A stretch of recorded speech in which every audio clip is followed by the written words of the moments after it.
Hello, welcome everyone. Today I will be talking to you about the Jigsaw Strategy, another cooperative learning activity.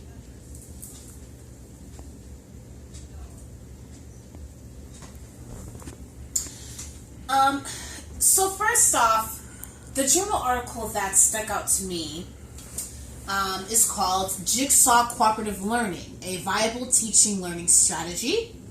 And it was written by researchers Dr. Marhama and Dr. Moyadi.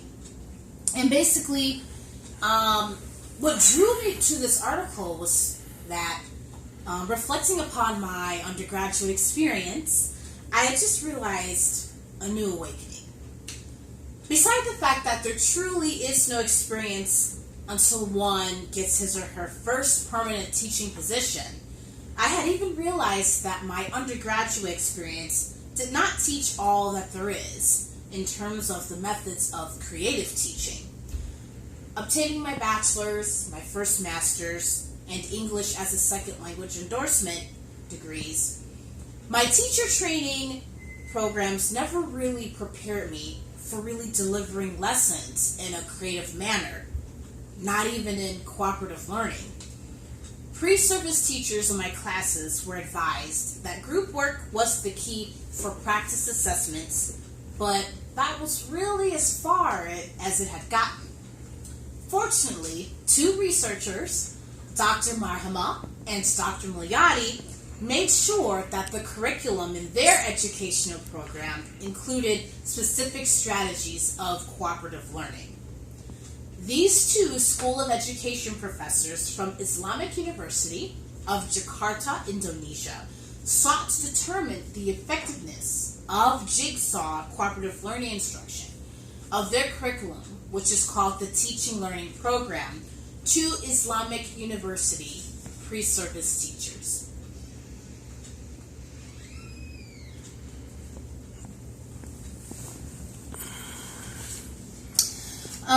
Over the course of 6 weeks, Marhama and Moyadi conducted a study in their institution.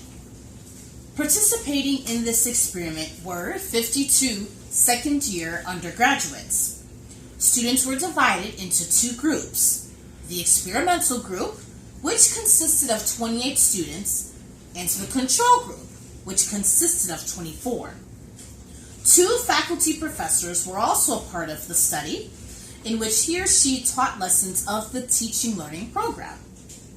Now, prior to the instruction, students took a pretest to assess what they already know about this type of curriculum.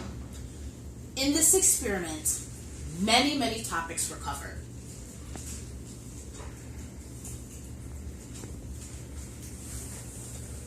The professor of the experimental group taught the lessons using the jigsaw method, whereas the control group participated in whole group discussions. For each lesson in the experimental group, the professor initially assigned the group projects to the teacher candidates as a whole class. Afterwards, the professor then divided the class into groups of 4 to 5 individuals. This group was the original, okay? So the group that the professor initially assigned is called the original group. Then next, step 3, provided by the instructor, each student received a number between 1 and either 4 or 5, depending upon how many students are present that day. Okay. Next, students found the members who had the same number, and this was called their expert groups. Each expert group was assigned a topic to study and share with the rest of the class. Once the professor allowed the students to research and discuss their topics in their expert groups, he then instructed the students to return to their original groups to share their discoveries. If time permitted, the professor asked for various students to share their findings with the rest of the class.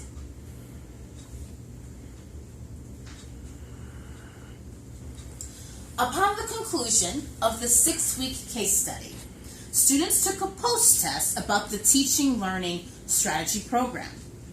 As a result, pre-service teachers who in the experimental group scored higher than those in the control group. Dr. Marhama and Dr. Mulyadi concluded to their staff of the importance of embedding various cooperative learning methods, such as the Jigsaw Strategy, into the teacher training programs.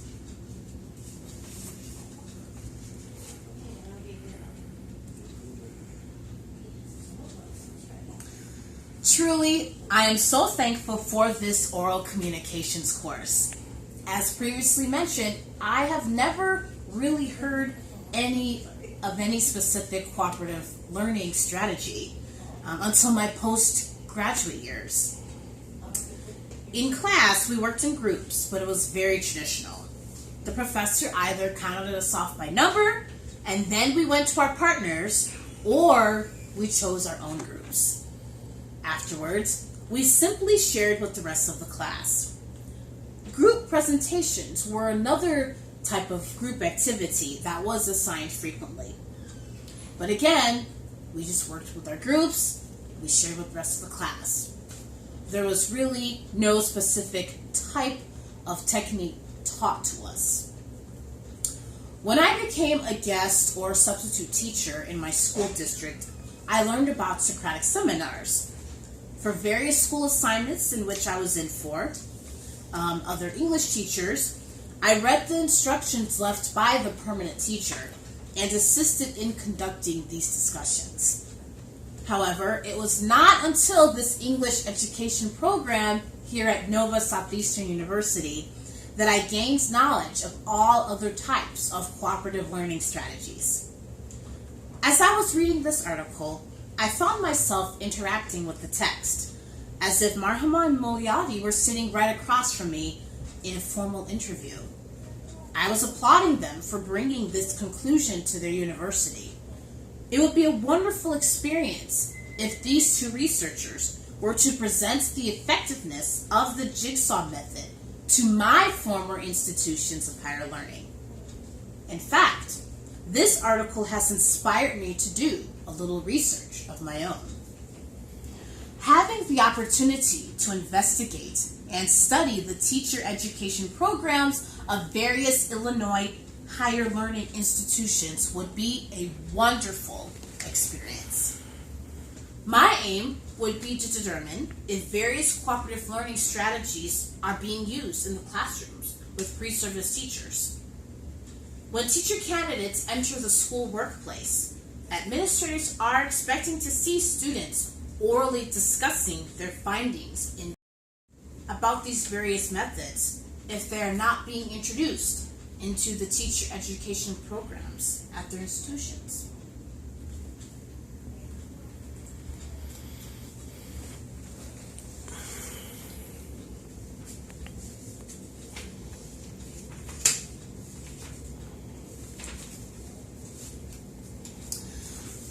I would definitely enjoy using the jigsaw activity with the help of non-fiction pieces that relate to the novel unit. For instance, as a part of the Fahrenheit 451 novel unit, I would have 4 articles for students to explore, such as an article on banned books, or Is Google Making Us Stupid? What the Internet is Doing to Our Brains by Nicholas Carr, which discusses the possible downward spiral of reading books in the future. Each student would be assigned an article, numbered 1 through 5 of course, and the expert groups would discuss the message of the article all together, and then return to their original groups. Thinking of how I would incorporate the jigsaw activity into my classroom would be quite befitting for this time especially, for I do return to work in 2 to 3 weeks. And I am definitely looking forward to trying new ideas with my upcoming grade 10 students for the 2017-2018 school year, as well as sharing these new thoughts and ideas with my 2 co-teachers. Thank you.